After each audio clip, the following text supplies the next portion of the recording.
ये कहानी अनीता नाम की एक औरत की है। अनीता एक सरकारी अध्यापिका थी। वो 9वीं कक्षा को इंग्लिश पढ़ाया करती थी। अनीता इतनी मोटी थी कि वो कुर्सी में भी नहीं समा पाती थी। उसके लिए कुर्सी पर बैठना बहुत ही मुश्किल काम था। वो जब भी कुर्सी पर बैठती तो बच्चे उस पर हंसने लगते थे और ये सब अनीता के जंक फूड खाने की आदत की वजह से हुआ था। अनीता को जंक फूड खाना बहुत अच्छा लगता था। एक दिन अनीता ने स्कूल के पियून को बुलाकर कहा, मुकेश भैया, इस कुर्सी पर मैं फिट नहीं आती हूँ, तुम इसके दोनों हत्थे तोड़ दो। ठीक है मैडम, तोड़ देता हूँ। मैं समझ सकता हूँ आपकी परेशानी, आपको ये दोनों हत्थे चुभते होंगे। ऐसा कहकर मुकेश कुर्सी के दोनों हत्थे छू कर देखता है और अनीता मैडम से कहता है, इन्हें तोड़ने में ज्यादा मेहनत नहीं लगेगी मैडम, क्योंकि आपकी वजन की वजह से ये वैसे ही बेचारे कमजोर हो गए हैं।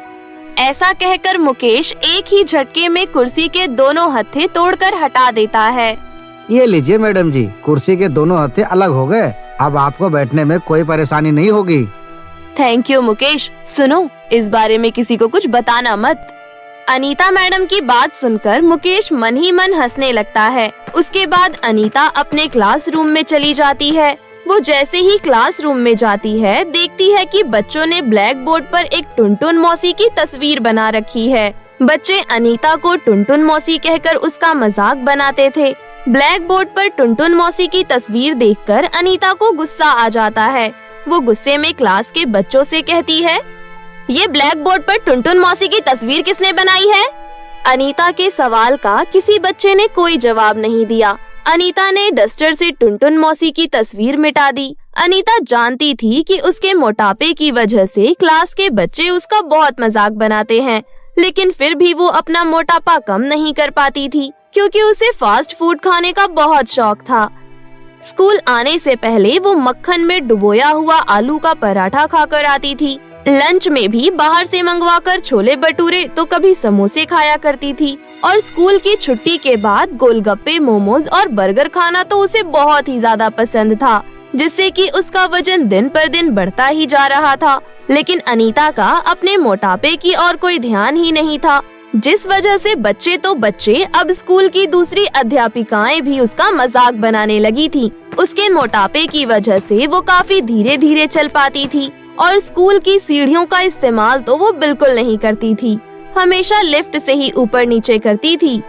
कोमल मैडम, वो देखो अनीता आ रही है, खाने की दुकान। मुझे तो डर लगता है इसके चलने से कहीं धरती न फट जाए। पता नहीं धरती माता इसका बोझ कैसे संभाल पाती हैं। अनीता जानती थी कि स्कूल की दूसरी अध्यापिकाएं भी उसका मजाक बनाती हैं, लेकिन फिर भी वो अपना मोटापा कम करने के लिए कुछ नहीं करती थी। एक दिन स्कूल में टीचर्स डे पर खास कार्यक्रम का आयोजन किया गया था। स्टाफ रूम में बैठकर सभी अध्यापिकाएं आपस में बातें कर रही थीं।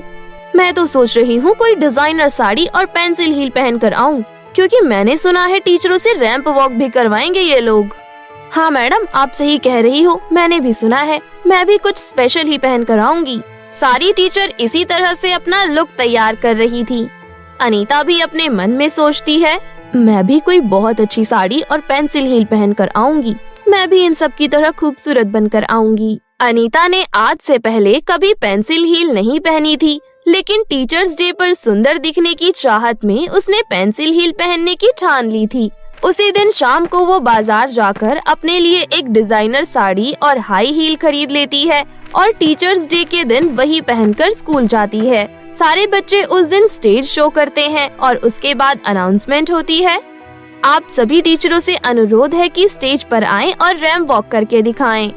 अनाउंसमेंट सुनकर सारी टीचर्स स्टेज पर आ जाती हैं। अनीता भी स्टेज पर आती है। सारी टीचर कैट वॉक करने लगती हैं, लेकिन अनीता जब कैट वॉक करती है तो हाई हील सैंडल उसका वजन नहीं संभाल पाती, जिस कारण अनीता स्टेज पर ही धड़ाम से गिर जाती है। ये सब देखकर सभी बच्चे जोर जोर से हंसने लगते हैं। अनीता को बहुत बुरा लगता है। तब स्कूल की प्रिंसिपल अनीता को उठाती है और सारे बच्चों को डांट कर चुप करा देती है। अगले दिन अनीता जब स्कूल आती है और बच्चों को पढ़ाने के लिए क्लास में जाती है, तो देखती है कि किसी बच्चे ने गिरी हुई टुनटुन मौसी की तस्वीर बना रखी है। वो समझ जाती है कि बच्चे उसी का मजाक बना रहे हैं। उस दिन तो हद ही हो गई। किसी बच्चे ने स्टोर रूम में रखी हुई टूटी हुई कुर्सी लाकर क्लास में रख दी थी, जिस पर बैठते ही अनीता धड़ाम से गिर जाती है। इस बार अनीता को बहुत तेज चोट लग गई थी। वो दर्द के मारे चीखने लगती है। उसकी आवाज सुनकर स्कूल का पियून मुकेश दौड़ कर आता है। क्या हुआ मैडम जी, आपको चोट तो नहीं लगी ना? मुकेश, मैं उठ नहीं पा रही हूँ, मेरे कमर में बहुत दर्द हो रहा है। मुकेश ने सहारा देकर अनीता को उठाने की कोशिश की, लेकिन वो अकेले उसको नहीं उठा पाया। फिर उसने क्लास के कुछ बच्चों की मदद से अनीता मैडम को खड़ा किया, लेकिन अनीता चल नहीं पा रही थी और उसे बहुत दर्द भी हो रहा था। स्कूल की प्रिंसिपल ने फोन करके एम्बुलेंस को बुला लिया। एम्बुलेंस अनीता को हॉस्पिटल लेकर जाती है। हॉस्पिटल में डॉक्टर प्रिंसिपल से कहते हैं, इनकी रीढ़ की हड्डी में थोड़ा फ्रैक्चर आ गया है। काफी वजन होने के कारण इनको लंबा बेड रेस्ट लेना पड़ेगा।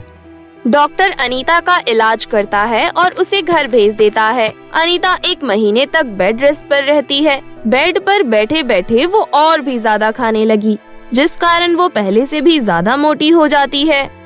अब तो मैं पहले से भी ज्यादा मोटी हो गई हूँ। बच्चे तो अब मेरा और भी ज्यादा मजाक बनाएंगे। मुझे कुछ करना होगा। इस बार टीचर्स डे पर मैं पतली होकर रैंप वॉक करना चाहती हूँ। अनीता प्रिंसिपल से कहकर कुछ दिनों की छुट्टी और मांग लेती है। हेलो प्रिंसिपल मैडम, मुझे डॉक्टर ने अभी कुछ दिन और आराम करने के लिए कहा है। कोई बात नहीं अनीता, तुम पूरी तरह से ठीक हो जाओ फिर स्कूल आना। अनीता अगले दिन ही योगा क्लासेस ज्वाइन कर लेती है और अपने योगा टीचर से कहती है, सर मुझे जल्दी से जल्दी पतला होना है। आप मुझे कोई ऐसा योगा बताइए कि मैं तुरंत पतली हो जाऊं। क्यों नहीं मैडम, मैं आपको वैसा ही योग बताऊंगा जिससे आपका वजन बहुत जल्दी कम हो जाएगा, लेकिन उसके लिए आपको अपनी डाइट पर कुछ कंट्रोल करना होगा। डाइट पर कंट्रोल? लेकिन क्यों? देखिए, अगर आप अपनी डाइट पर कंट्रोल नहीं करेंगे तो योग करने से कुछ नहीं होगा। अगर आपको अपना फिगर अच्छा बनाना है तो आपको एक हेल्दी डाइट लेना ही पड़ेगा। ठीक है सर, मैं कोशिश करूंगी। उस दिन से अनीता योगा करने लगी और अपने योग टीचर के बताए अनुसार हेल्दी डाइट लेने लगी। लगभग 1 महीना बीत जाने के बाद अनीता ने अपना वजन थोड़ा बहुत कम कर लिया था। 1 महीने बाद जब वो स्कूल पहुंची, तब भी बच्चों ने ब्लैक बोर्ड पर लिखा हुआ था कि वेलकम बैक टुनटुन मौसी। अनीता ने कुछ नहीं कहा और अपने आप से बोली, बहुत जल्द मेरे सर से टुनटुन मौसी का टैग भी हट जाएगा। अब अनीता पहले से ज्यादा मेहनत करने लगी। वो स्कूल आने से पहले सुबह 5 बजे उठकर जॉगिंग करने जाती थी और खाने में ओट्स, सूखी रोटी और दाल का पानी लेती थी। फास्ट फूड को उसने बाय बाय बोल दिया था। एक दिन स्कूल खत्म होने के बाद गोलगप्पे वाले ने उसको आवाज दी। अरे अनीता मैडम। हाँ भैया, कहिए क्या हुआ? लगता है मैडम जी आप हमारे दुकान का रास्ता भूल गई हो। आजकल आप गोलगप्पे खाने नहीं आती हो। हाँ भैया, मैंने ये सब खाना छोड़ दिया है। वहीं बगल में चाउमीन की स्टॉल लगाने वाले भैया ने भी कहा। क्या हुआ अनीता मैडम, चाउमीन से कोई नाराजगी हो गई है क्या? नहीं भैया, चाउमीन से कोई नाराजगी नहीं है, बस अपना वजन थोड़ा कम करना चाहती हूँ। मोमोज वाला भी अनीता की और टकटकी लगाकर देखता रहा, लेकिन अनीता ने अब ये सब खाना छोड़ दिया था। अब स्कूल की छुट्टी होते ही अनीता सीधा योगा क्लास पहुँच जाती थी। कुछ दिनों बाद स्कूल में गर्मियों की छुट्टियाँ पड़ जाती है। वजन कम करने के लिए अब मुझे थोड़ा वक्त और मिल गया है। इस 1.5 महीने में मैं अपना वजन काफी घटा लूंगी। गर्मी की छुट्टी में अनीता ने खूब पसीने बहाए और खूब रनिंग की और योगा किया। वजन घटाने के लिए वो घर में झाड़ू पोछा भी खुद ही करने लगी। 1.5 महीने बाद जब स्कूल खुला तो स्कूल के बच्चे और टीचर सभी अनीता का फिगर देखकर हैरान थे। अनीता काफी पतली हो गई थी। इस बार क्लासरूम में बच्चों ने किसी टुनटुन मौसी की तस्वीर भी नहीं बना रखी थी। अनीता के लिए अब एक नई कुर्सी मंगवाई गई, जिसके दोनों हत्थे सही सलामत थे। कुछ दिनों बाद फिर से टीचर्स डे का दिन आ गया। इस बार भी स्कूल में कार्यक्रम था। इस बार भी अनीता ने डिजाइनर साड़ी और पेंसिल हील ही पहनी, लेकिन इस बार वो सबसे सुंदर लग रही थी। अब वो पहले की तरह धीरे धीरे नहीं चलती थी। उसने रैंप वॉक किया और विनर का अवार्ड जीत गई। बच्चों ने भी उससे माफी मांगी। उसने बच्चों को गले से लगा लिया और बोली, वैसे टुनटुन मौसी नाम भी ज्यादा बुरा नहीं था। अनीता टीचर की बात सुनकर सभी जोर जोर से हंसने लगे। अब अनीता ने हमेशा हमेशा के लिए फास्ट फूड को बाय बाय बोल दिया और दोबारा उसने कभी फास्ट फूड को हाथ भी नहीं लगाया। लंबे बालों वाली परी। एक समय की बात है, पृथ्वी से दूर एक परी लोक हुआ करता था। उस परी लोक में रवि और सोनाली नाम के दो पति पत्नी रहा करते थे। दोनों पति पत्नी हंसी खुशी अपना जीवन व्यतीत कर रहे थे। तभी एक दिन सोनाली रवि को बताती है कि उनके घर में एक नन्हा मेहमान आने वाला है। ये सुनकर रवि बहुत खुश होता है। सोनाली, अब तुम्हें अपना और भी ज्यादा ध्यान रखना होगा। आखिर हमारी खुद की संतान इस दुनिया में आने वाली है। आप चिंता मत कीजिए, मैं अपना अच्छे से ध्यान रखूंगी। ऐसे ही समय बीतने लगता है। उनके घर के सामने एक अलीशा नाम की जादूगरनी अपनी बड़ी सी हवेली में रहा करती थी। उसकी हवेली के सामने एक बगीचा था जिसमें बहुत सारे अमरूद के पेड़ लगे हुए थे। ऐसे ही एक दिन सोनाली परी अपने घर के बाहर टहल रही होती है। तभी उसकी नजर जादूगरनी के बगीचे पर जाती है, जहाँ पर बहुत सारे अमरूद के पेड़ थे। उन पेड़ों के अमरूदों को देखकर सोनाली परी को अमरूद खाने की इच्छा होने लगी। वो अपनी ये इच्छा अपने पति रवि को बताती है। हमारे घर के पास जो जादूगरनी रहती है, उसके बगीचे में बहुत सारे अमरूद के पेड़ हैं। उनमें ढेर सारे अमरूद आ गए हैं। उन अमरूदों को देखकर मेरी इच्छा भी अमरूद खाने की कर रही है। सोनाली, समझने की कोशिश करो। वो बगीचा परीलोक की सबसे ताकतवर जादूगरनी अलीशा का है। वहाँ जाना बहुत ही मुश्किल है। देखो, मैं तुम्हारे लिए सेब और अनार लेकर आया हूँ। तुम ये खा लो। एक बार इसे खाकर तो देखो, तुम्हें अच्छा लगेगा। ये सेब और अनार बहुत ही मीठे हैं। मैं इन्हें परीलोक के सबसे बड़े बगीचे यानी रानी परी के बगीचे से लेकर आया हूँ। तुम तो जानती ही हो कि रानी परी के बगीचे के फल कितने मीठे होते हैं। रवि के बार बार समझाने पर भी सोनाली वो फल खाने को तैयार नहीं होती। आप समझने की कोशिश करो, मुझे वही अमरूद खाना है। आप किसी भी तरह मुझे वो अमरूद लाकर दो। इतना बोलकर सोनाली परी रोने लगती है। अपनी पत्नी की जिद के आगे आखिर रवि को झुकना पड़ता है। फिर वो जादूगरनी के पास जाता है। जादूगरनी जी, मेरी पत्नी गर्भवती है और उसको आपके बगीचे के अमरूद खाने हैं। कृपया आप मुझे अपने बगीचे के कुछ अमरूद दे दीजिए। ये मेरा बगीचा है और इसके फल भी मेरे हैं। मैं इसके फल किसी को नहीं दूंगी। चले जाओ यहाँ से। हा हा हा हा। इतना बोलकर अलीशा जादूगरनी रवि को अपने बगीचे से भगा देती है। जादूगरनी ने तो मुझे अमरूद देने से मना कर दिया। अब मैं क्या करूं? मैं सोनाली का उदास चेहरा नहीं देख सकता। मुझे कुछ न कुछ तो करना ही होगा। फिर रवि कुछ देर सोचने के बाद ये फैसला करता है कि सबके सो जाने पर वो जादूगरनी के बगीचे में जाएगा और अमरूद तोड़ कर ले आएगा। फिर वो रात के अंधेरे में जादूगरनी के बगीचे में जाता है और ढेर सारे अमरूद चुरा कर ले आता है। फिर वो अमरूद लेकर सोनाली के पास जाता है। सोनाली, देखो, मैं तुम्हारे लिए जादूगरनी के बगीचे से ढेर सारे अमरूद लेकर आया हूँ। अमरूद देखकर सोनाली बहुत खुश हो जाती है। फिर वो बड़े ही मजे से अमरूद खाती है, लेकिन इतने से भी उसका मन नहीं भरता, तो वो रवि को और अमरूद लाने को कहती है। सोनाली की खातिर रवि फिर से रात होने पर अमरूद चुराने जादूगरनी के बगीचे में जाता है, लेकिन इस बार जादूगरनी उसे अमरूद चुराते हुए देख लेती है। तुम्हारी हिम्मत कैसे हुई मेरे बगीचे से अमरूद तोड़ने की? मुझे माफ कर दो जादूगरनी जी। मैंने जो कुछ भी किया अपनी पत्नी के खातिर किया। लेकिन तुम्हें इसकी सजा जरूर मिलेगी। तुम्हारी पत्नी को मेरे अमरूद के बदले अपना बच्चा मुझे देना होगा। नहीं जादूगरनी, मैं ऐसा नहीं कर सकता। मैं अपना बच्चा तुम्हें नहीं दे सकता। एक बार फिर से सोच लो। अगर तुमने मुझे अपना बच्चा नहीं दिया तो मैं तुम दोनों को जान से मार दूंगी। ये बात सुनकर रवि बहुत परेशान हो जाता है और फिर वो जादूगरनी की बात मान लेता है। घर आकर ये बात रवि सोनाली को बताता है। ये सुनकर सोनाली भी बहुत परेशान और दुखी हो जाती है। ऐसे ही समय गुजरने लगता है। कुछ महीने बाद सोनाली एक बहुत ही सुंदर सी बच्ची को जन्म देती है, लेकिन फिर उन्हें जादूगरनी से किया वादा याद आ जाता है। इसलिए दोनों परी लोग छोड़ने का फैसला लेते हैं।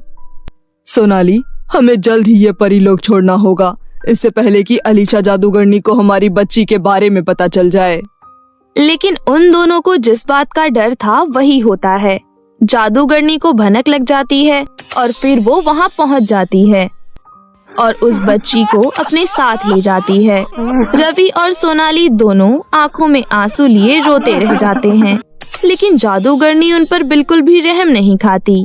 फिर जादूगरनी उस बच्ची का नाम रिया रखती है। धीरे धीरे रिया बड़ी होने लगती है और उसके बाल लंबे और घने होने लगते हैं। जादूगरनी ने उसे जंगल के बीचों बीच एक ऊंची मीनार में कैद करके रखा था।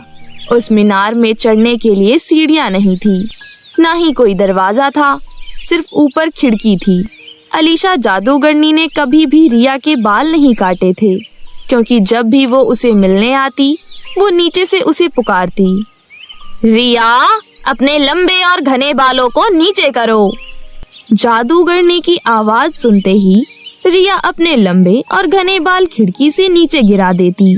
उन्हीं बालों के सहारे अलीशा जादूगरनी मीनार पर चढ़ जाती थी। ऐसे ही कई साल बीत जाते हैं। मीनार की कैद में रिया परी अक्सर अपना मन बहलाने के लिए गाना गाया करती थी। एक दिन की बात है, चंद्रलोक का राजकुमार विनय परीलोक में घूमने के लिए आता है। मैंने सुना है परीलोक बहुत ही सुंदर है, साथ ही परीलोक के जंगल भी बहुत ही सुंदर हैं। क्यों ना पहले परीलोक के जंगल को ही देखा जाए। जिसके बाद विनय परीलोक के जंगल में घूमने का निर्णय लेता है। अगले दिन वो परीलोक के जंगल के लिए निकल जाता है। जंगल बहुत ही घना था। वो घूमते घूमते रास्ता भटक जाता है। तभी उसे कुछ दूरी पर एक मीनार दिखाई देती है। विनय उस मीनार के पास जाता है। मीनार के अंदर से विनय को बहुत ही मधुर संगीत की आवाज सुनाई देती है, जो कि रिया परी गा रही थी। विनय को ये आवाज इतनी मधुर लगती है कि वो मीनार के अंदर जाने के लिए दरवाजा ढूंढने लगता है, लेकिन उसे वहाँ कोई दरवाजा नहीं मिलता। फिर वो उदास होकर वहाँ से लौट जाता है, लेकिन रिया परी की आवाज उसके मन को छू गई थी। पता नहीं उस मीनार में कौन रहता है, किसकी आवाज इतनी मधुर है। उसकी आवाज को सुनकर मन को एक अलग ही शांति मिलती है। उस दिन के बाद से हर रोज राजकुमार विनय उस मीनार के पास जाकर रिया परी का मधुर संगीत सुनने लगता है। एक दिन वो चुपके से दूर झाड़ियों के पास बैठ जाता है और रिया परी की मधुर आवाज सुनने लगता है। तभी मीनार के पास जादूगरनी आती है। फिर जादूगरनी बोलती है, रिया, तुम अपने लंबे और घने बालों को नीचे करो। जिसके बाद रिया अपने बाल नीचे करती है और अलीशा जादूगरनी उन बालों की मदद से ऊपर चढ़ जाती है। ये सब नजारा झाड़ियों में छिपा राजकुमार विनय देख लेता है। अगले दिन जैसे ही शाम होती है, राजकुमार विनय मीनार के पास जाता है। जादूगरनी की तरह रिया को पुकारने लगता है, रिया, अपने लंबे और घने बालों को नीचे करो। जिसके बाद रिया परी अपने बाल नीचे करती है। राजकुमार बालों की मदद से मीनार तक पहुंच जाता है। रिया परी राजकुमार को अपने सामने देखकर घबरा जाती है, क्योंकि उसने आज से पहले किसी आदमी को नहीं देखा था। लेकिन राजकुमार उससे बड़े ही प्यार से बात करता है। अरे तुम घबराओ मत, मैं तुम्हें कोई नुकसान नहीं पहुंचाऊंगा। तुम मुझे अपना दोस्त ही समझो। मैं तुम्हारा मधुर संगीत सुनकर यहाँ आया हूँ। वैसे तुम हो कौन और मीनार में क्यों रह रही हो? ये मीनार अलीशा जादूगरनी का है। उसने मुझे यहाँ पर कैद कर रखा है। मेरे जन्म लेते ही उसने मुझे मेरे माता पिता से छीन लिया था। तब से मैं इसी मीनार में रहती हूँ।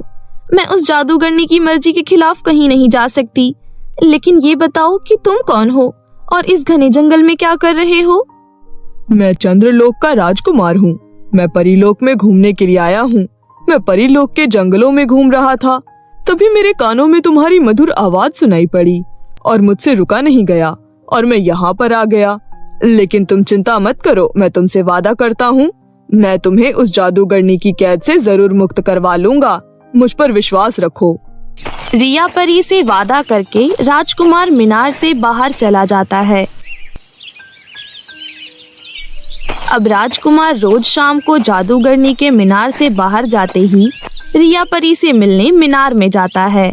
अब रिया परी और राजकुमार विनय में गहरी दोस्ती हो जाती है।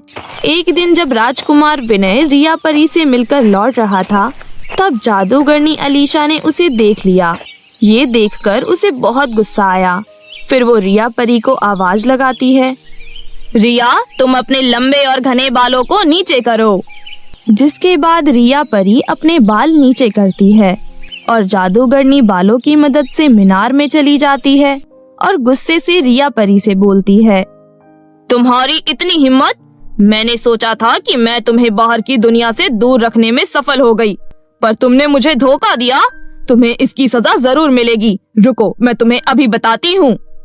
इसके बाद अलीशा जादूगरनी गुस्से से रिया परी के सारे बाल काट देती है और फिर जादूगरनी रिया परी को पाताल लोक में छुपा देती है ताकि कोई उसे ढूंढ ना पाए।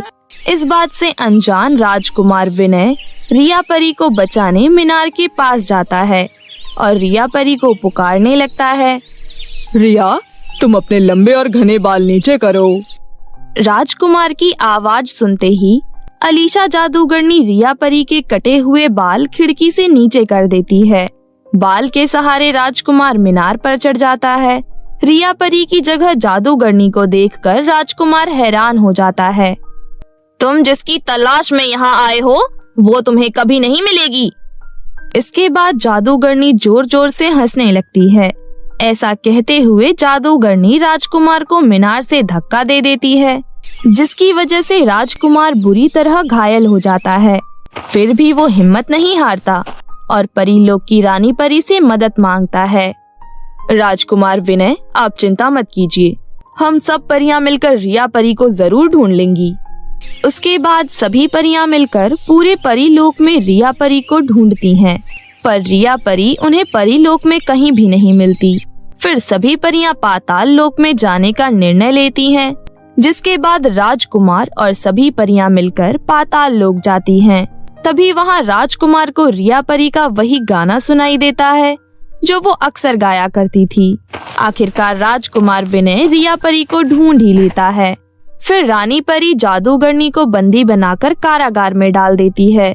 रानी परी रिया परी को देखकर बहुत खुश होती है और उससे बोलती है, रिया, अब तुम्हें चिंता करने की कोई जरूरत नहीं है। अब तुम आजाद हो, कोई तुम्हें बंदी नहीं बनाएगा और तुम अब अपने बालों की भी चिंता मत करो। अब तुम्हारे बाल पहले से भी लंबे और घने हो जाएंगे। इतना बोलते ही फिर से रिया परी के सिर पर लंबे और घने बाल आ जाते हैं, जिसके बाद रानी परी रिया परी को उसके माता पिता से मिलवाती है। अपनी बेटी को सही सलामत और इतने सालों के बाद देखकर उसके माता पिता की आंखों में आंसू आ जाते हैं। वो लोग रानी परी और राजकुमार का धन्यवाद करते हैं, जिसके बाद सब लोग हंसी खुशी रहने लगते हैं। ये कहानी मुंबई शहर की है, जहाँ रूहानिका नाम की एक लड़की वहाँ की चौल में रहती थी। रूहानिका बहुत ही ज्यादा गरीब थी। उसकी माँ अमीर लोगों के घरों में जाकर काम करती थी और उसी से उनका कुछ गुजारा चल जाया करता था। एक सुबह रूहानिका सो रही थी, तभी उसकी माँ उसके पास आई और बोली, बेटी रूहानिका, उठ जा बेटी, 6 बज गए हैं, 7 बजे तक ही पानी आता है, जाकर पानी भर ले, नहीं तो आज पूरे दिन पीने के लिए पानी नहीं होगा घर में। थोड़ा सोने दो ना माँ। रूहानिका के ये कहने पर उसकी माँ दुखी हो जाती है और मन में सोचने लगती है, बेचारी पूरे दिन कॉलेज में पढ़ाई करके थक जाती होगी।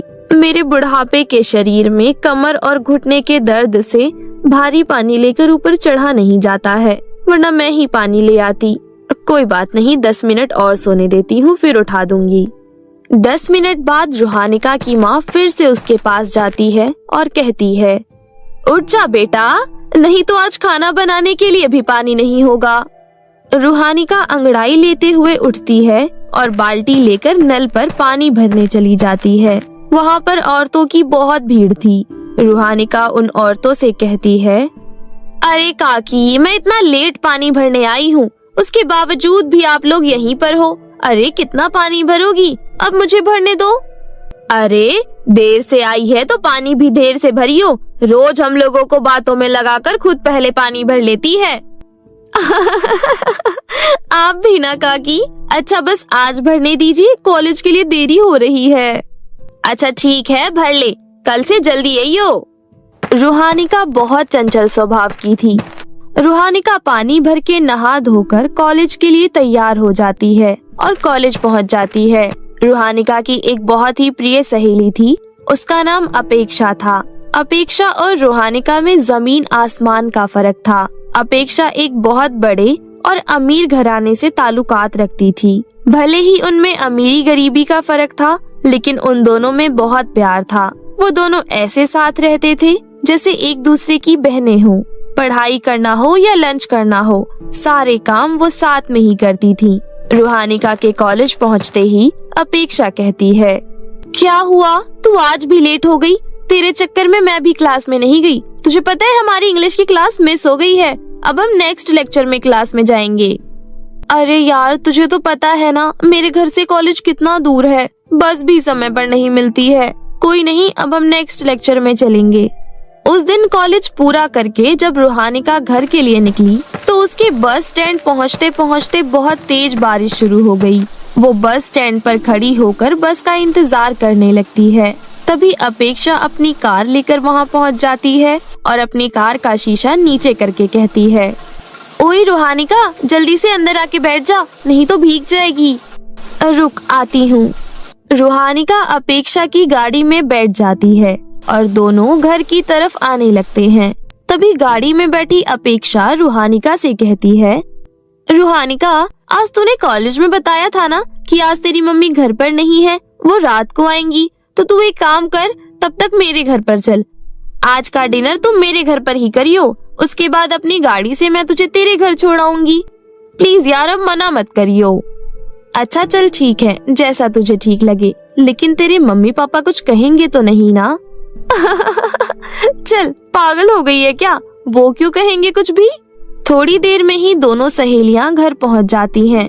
घर पहुंचने के बाद अपेक्षा रूहानिका से कहती है, यार आज तू पहली बार मेरे घर आई है, बता मैं तुझे क्या खिलाऊं?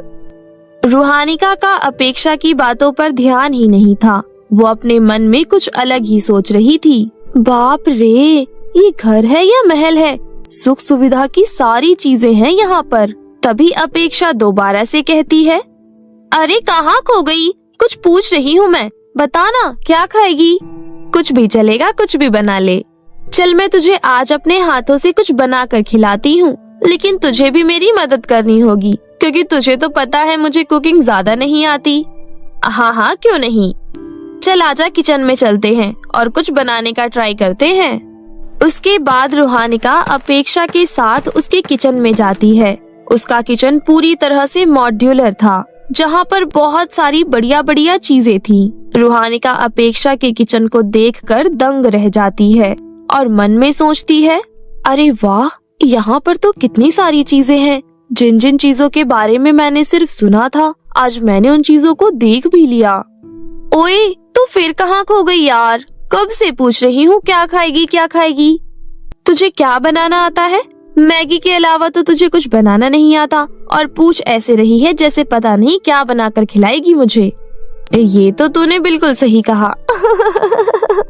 उसके बाद दोनों सहेलियां मैगी बनाने की तैयारी करने लगती हैं, लेकिन तभी वहाँ पर अपेक्षा की मम्मी आ जाती है और अपेक्षा से कहती है, अरे बेटा आज रूहानिका पहली बार हमारे घर आई है तो तुम उसे मैगी बनाकर खिलाओगी। एक काम करो, तुम दोनों रूम में जाकर बातें करो, मैं घर के नौकर से बोलकर तुम्हारे लिए बहुत स्वादिष्ट नाश्ता बनवा देती हूँ। नमस्ते आंटी, मेरा क्या है, मैं कुछ भी खा लूंगी, आप इतना परेशान मत होइए। ऐसे कैसे कुछ भी खा लोगी, आज पहली बार तुम हमारे घर आई हो। उसके बाद दोनों सहेलियां रूम में जाकर बातें करने लगती हैं। थोड़ी देर बाद अपेक्षा की माँ अपने नौकर द्वारा उनके रूम में ढेर सारे स्नैक्स और जूस भिजवाती है। उसके बाद डिनर में वो लोग शाही पनीर, बूंदी रायता, सलाद, मीठे में खीर और गुलाब जामुन खाते हैं। इतना लाजवाब खाना आज तक कभी रूहानिका ने नहीं खाया था। वो भर पेट डिनर करती है। उसके बाद अपेक्षा उसे अपनी गाड़ी से घर छोड़ाती है। घर पर रूहानिका की माँ उसका इंतजार कर रही थी। अरे बेटा, तू आ गई। अच्छा हुआ तू अपेक्षा के घर चली गई थी। मैं भी बारिश में भीगती हुई अभी घर पहुंची हूँ। जब वापस आ रही थी तो रास्ते में कढ़ी चावल बट रहे थे तो थोड़ा ले आई। आजा, दोनों मिलकर खा लेते हैं। आप खा लो माँ, मैं अपेक्षा के घर से डिनर करके आई हूँ। अच्छा चल ठीक है, मैं खा लेती हूँ। चावल थोड़े ठंडे हो गए हैं, थोड़ा गरम कर लेती हूँ। ऐसा कहकर रूहानिका की माँ चूल्हे में आग जलाने लगती है। बड़ी ही मेहनत से चूल्हे में आग लगती है। उसके बाद वो चावल गरम करती है।